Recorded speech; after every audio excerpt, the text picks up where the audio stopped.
Olá pessoal, tudo bem? Mais uma aula Maratona Concurso de Professores aqui no canal Pensando Sociologicamente. Essa aula continua ainda com os conteúdos aí para que a gente possa treinar, se preparar bem para o concurso do município de Ponta Porã, ali, né, município na fronteira com o Paraguai, no estado de Mato Grosso do Sul. Vamos lá pessoal, ó, a prova que será agora, né, dia 8. Arrumem as malas, agendem já a sua estadia para quem vai ficar no sábado e pousar na cidade. Já verifica hotéis, pousada, casa do amigo, da tia, da prima, do tio, do amigo. E vamos que vamos. Aula 6, Tendências Pedagógicas com o professor Miro. Vamos avançar. Essa aula a gente vai tratar mesmo sobre a parte que cabe aos conhecimentos pedagógicos, porque até então a gente fez muita aula sobre legislação específica para o município. Bom, agora mais um pouquinho sobre tendências educacionais, já tem aula no canal sobre isso, mas vamos tocar de específico aqui para a gente saber de onde sai. Muita gente fala, eu gosto que você fala diretamente, você explica direitinho, professor. Só que às vezes a gente tem que avançar um pouquinho, dar um resumo, que é muito breve, e às vezes a gente tem que mostrar o todo para que a pessoa possa entender de onde saiu as coisas, de onde saem as categorias, os conceitos, o que é que se está falando quando a gente está pensando em algum conceito da pedagogia. No caso de tendências educacionais, a fonte importante que os concursos cobram e, sobretudo, que a gente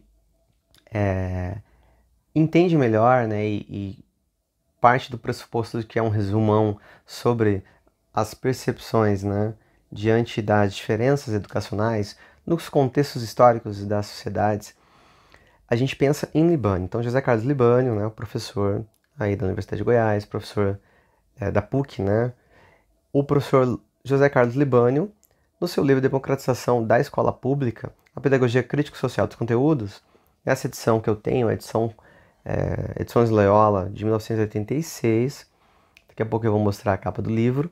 Eu tenho a edição 4, na verdade, tenho como um empréstimo, não é meu. Isso que eu falo sempre, né? Vão até as bibliotecas que tem muito conteúdo lá. Você pode achar também muito conteúdo também em PDF na internet. O José Carlos Libânio é o professor que desenvolve muito, né, a teoria sobre didática, sobre o papel do professor, da professora, sobre a pedagogia, sobre os contextos históricos da pedagogia e sobre a pedagogia histórico-crítica.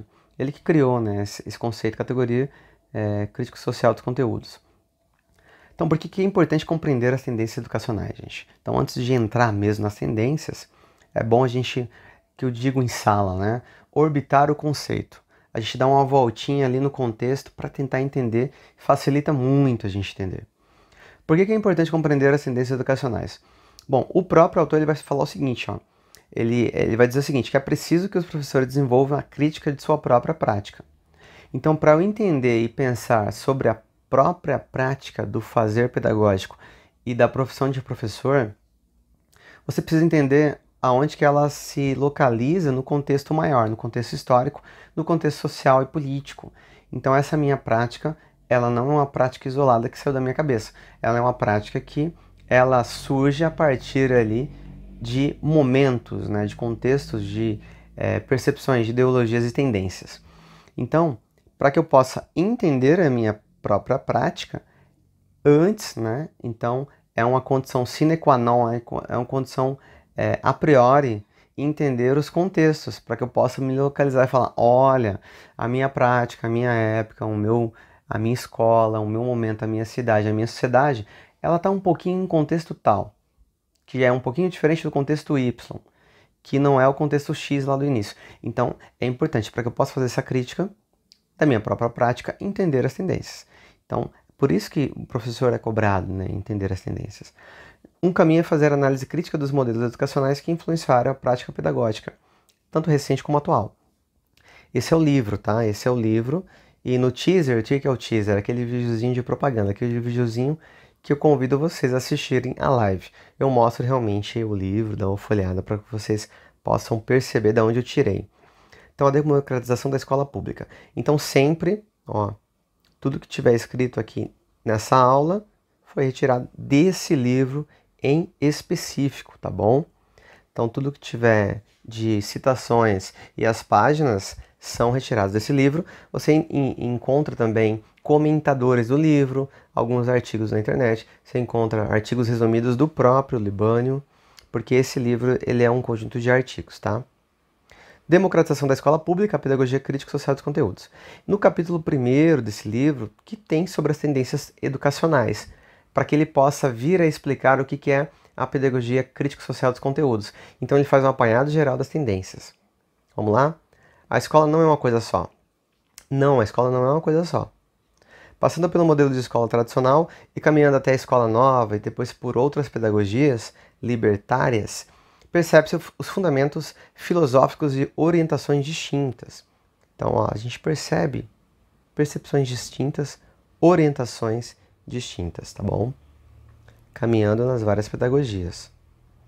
O Brasil tem sérios problemas educacionais, tem procurado resolvê-los importando modelos e reflexões pedagógicas desenvolvidos em países centrais, com características sociais e em estágios de desenvolvimento econômico completamente diversos dos seus. Então isso já está no início, na página 7. Por que ele está falando aqui? Ele está falando, ó, o Brasil tem sérios problemas educacionais, né?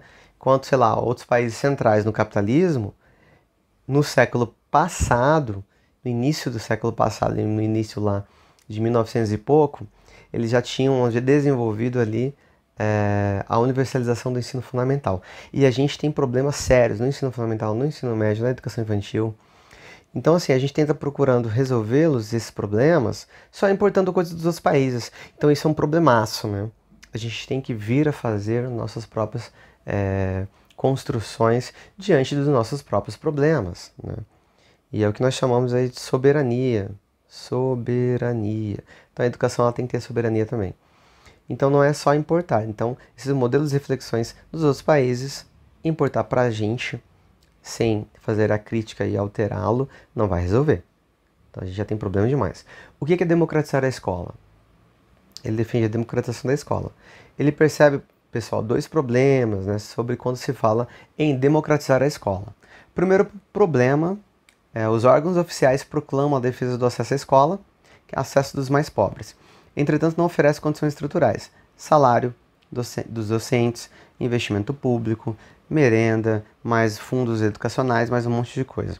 Então, lembrando que esse livro foi escrito aí na década de 80, então antes, né, da Constituição de 1988. Então, a gente percebe que muitas coisas não estavam em prática.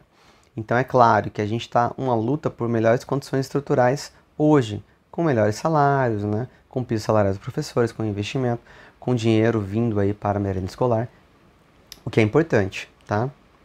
Mas a defesa do acesso à escola não é só isso.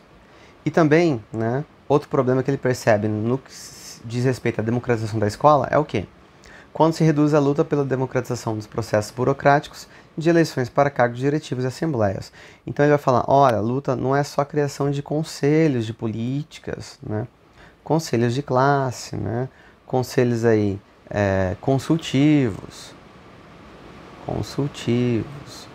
abrir para consulta popular. Não, a gente quer realmente uma democracia na prática. Então por isso que é importante democratizar a escola pública.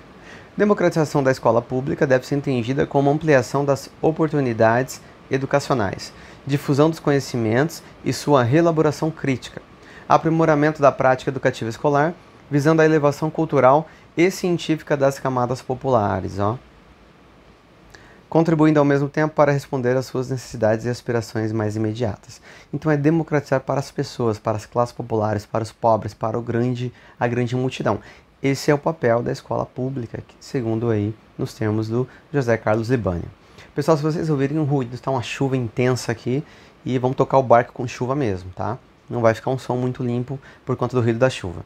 Democratizar o ensino é ajudar os alunos a se expressarem bem, a se comunicarem de diversas formas, a desenvolver o gosto pelo estudo, a dominar o saber escolar, é ajudá-los na formação de sua personalidade social, na sua organização enquanto coletividade. Então, democratizar é isso, tá? Lembrando que vão desnaturalizar as condições sociais. O gosto pelo estudo, né? Ou aquilo que a gente tinha como antigamente, como aptidão, né? Como as pessoas que tinham certas aptidões de natureza ou que nasceram com vocação para estudo. Não. A escola, né, ela tem que defender, difundir, divulgar, estabelecer o que? Esse gosto pelo estudo. Desnaturalizar, desnaturalizar. Beleza? Então, é um papel de comunicar melhor, democratizar esse ensino, expressar bem. Os alunos têm esse papel. Cabe à escola, né, difundir esse papel.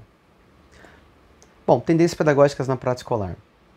Ele vai falar de início, ó, a prática escolar consiste na concretização das condições que asseguram a realização do trabalho docente.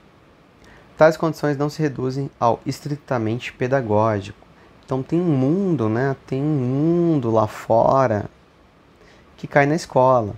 Tem toda uma cultura organizacional que espelha a cultura de fora. Organizacional que espelha. Então não é só questão de conteúdo ali mesmo, né? Do cognitivo, né? Tem todo um trabalho que está sendo desenvolvido na escola que dialoga muito com o que está fora.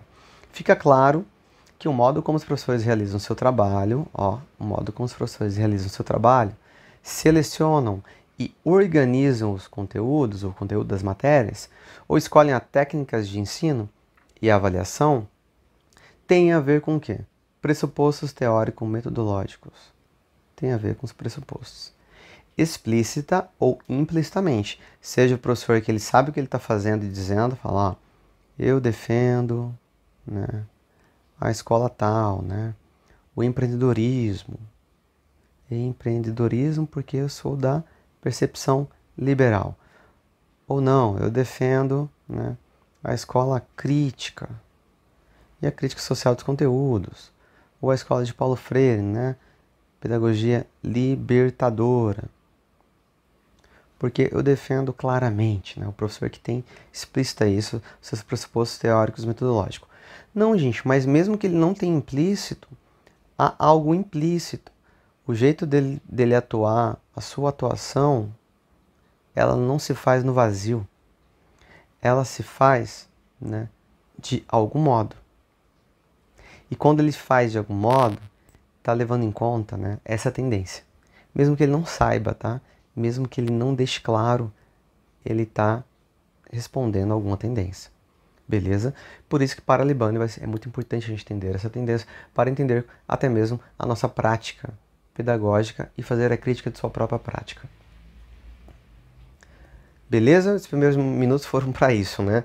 Primeira dificuldade a ser enfrentada, a mistura de concepções. Por que é tão difícil, tanto acadêmicos quanto professores, sejam eles novos professores, professores de carreira ou professores que já estão se aposentando, por que é difícil entender nessas concepções pedagógicas?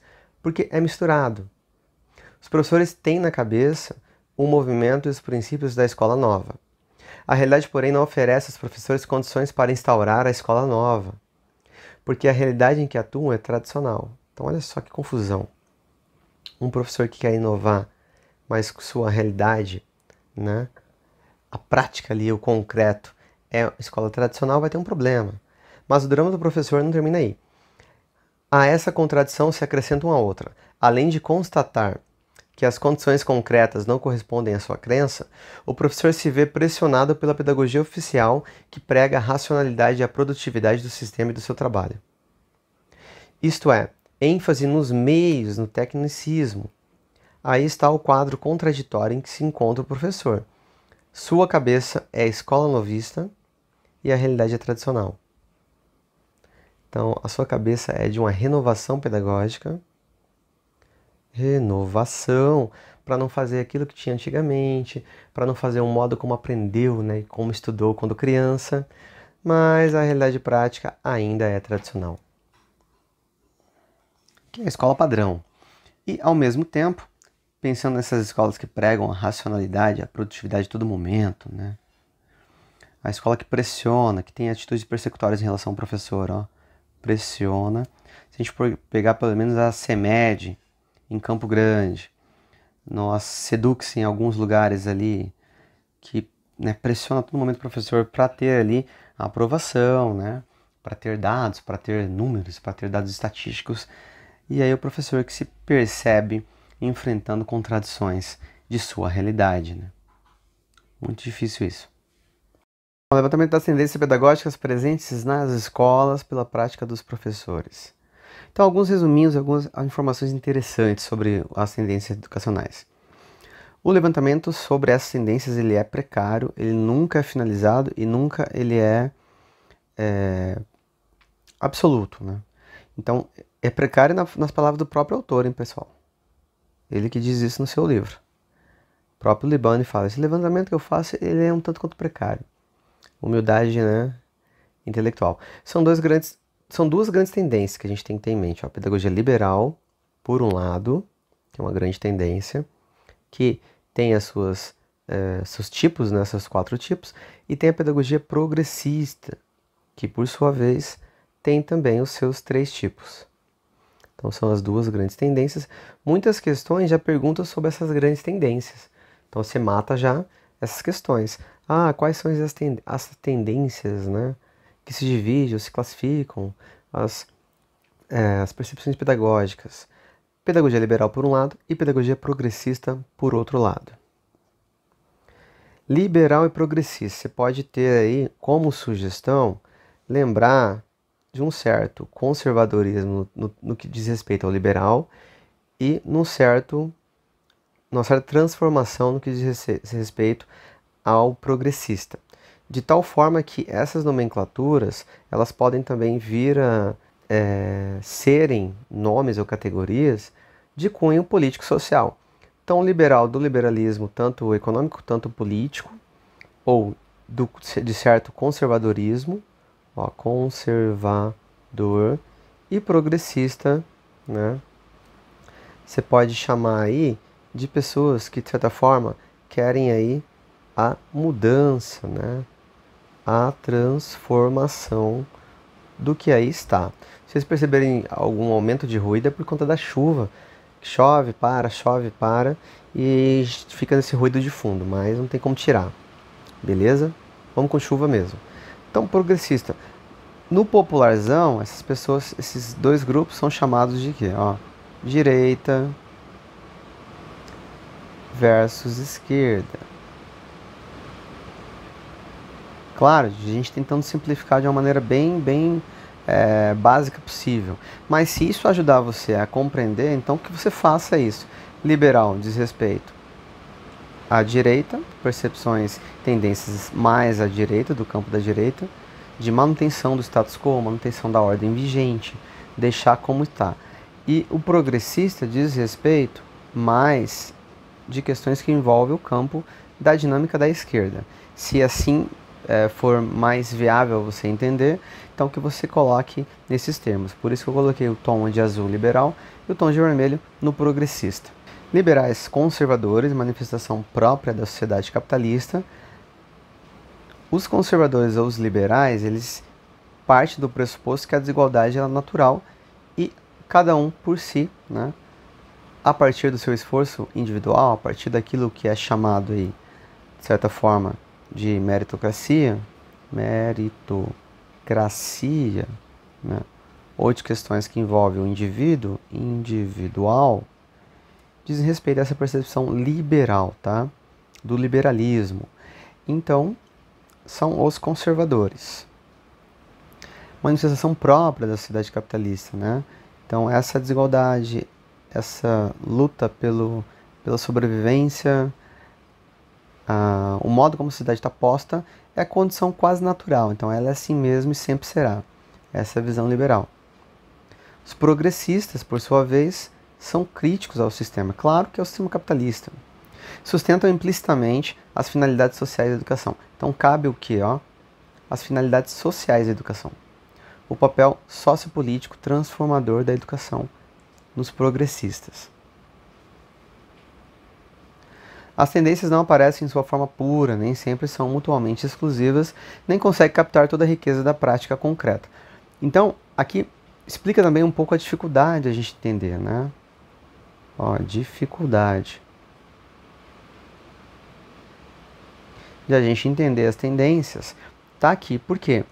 Ela vai aparecer em sua forma pura? Não, nunca. Nunca vai aparecer em sua forma pura. Então, a tendência renovada, ou pedagogia liberal renovada, vai aparecer na sua forma pura? Não. Ela vai ser uma mistura de tendência renovada com tendência um pouco tradicional. Por quê? Porque as tendências, elas, aqui eu vou puxar um pouquinho para a sociologia, elas parecem aquelas categorias, né, barra conceito, colocar no mesmo chapéu aqui, no mesmo guarda-chuva, conceito, que tem um ar de instrumento teórico. Então elas foram aí desenvolvidas para que a gente possa olhar para a situação real e tentar entender um pouquinho, e a situação real ela se aproxima um pouquinho, né, do que a gente vai estar dizendo na categoria teórica. Por quê? É como se fosse uma categoria weberiana. O Max Weber, né, sociólogo alemão, ele desenvolveu uma teoria chamada tipos ideais. Tipos ideais. Beleza? Era sobre a ação social. Então, a gente não vai encontrar na sua forma pura, né, a pedagogia, né, sei lá, liberal tradicional, ou a pedagogia progressista libertadora de Paulo Freire. Não, porque são tipos ideais que no mundo real, no mundo prático, concreto, são aproximações. Então por isso também é um pouco difícil de perceber qual característica, ou a partir das características, quais tendências a gente está falando. Por isso que a gente vai fazer essa leitura um pouco mais aprofundada e por isso esse debate um pouco mais aprofundado. Só um resuminho não explica e não ajuda a gente, por isso que eu estou fazendo essa aula mais completa. Tá? Então, ó, agora vamos verificar um pouquinho as características para a gente vai clareando a coisa. Liberal. A tendência liberal, ela tem as suas 4 formas, tá? Tradicional, a renovada progressivista, a renovada não diretiva e a tecnicista. Então vou colocar cada uma com um número aqui, ó. Então, ó, o número 1 vai ser a tradicional, o número 2 a renovada progressivista, número 3 a não diretiva e número 4 tecnicista. Lembrando que isso aqui não é a mesma coisa que progressista, tá? Isso é diferente de progressista. Progressivista seria mais próximo de um tal, né, progresso, né, de uma tal ordem, um avanço, né, uma evolução, estaria no sentido mais de evolução, evolutivo, beleza? Progressista é uma tendência crítica. Então, nesses termos, eu vou riscar aqui. Então, ó, progressivista, que aqui está, não é a mesma coisa que progressista, não é a mesma coisa que crítica, mas sim uma evolução. Então tem essas 4 tendências que são a tendência aí do campo liberal. Vai anotando no seu caderninho aí, vai fazendo um resuminho. A tendência progressista, né, no guarda-chuva maior, na classificação mais geral, progressista. Então, quais são as tendências que a gente pode encaixar como progressista? São 3, a libertadora, a libertária e a crítico social dos conteúdos. Então, se a gente fosse numerar, e aí sim vou colocar aqui de outra cor, ó, 1, 2 e 3. E a liberal é 1, 2, 3 e 4. Beleza? Então essas são as tendências que a gente vai abrindo daqui a pouquinho. Vamos abrindo cada vez mais para explicar melhor. Eu vou dividir esse vídeo em alguns trechos para não ficar tão grande, em algumas partes para não ficar muito grande, muito ruim de acompanhar. E depois a gente vai fazer algumas questões para treinar, beleza?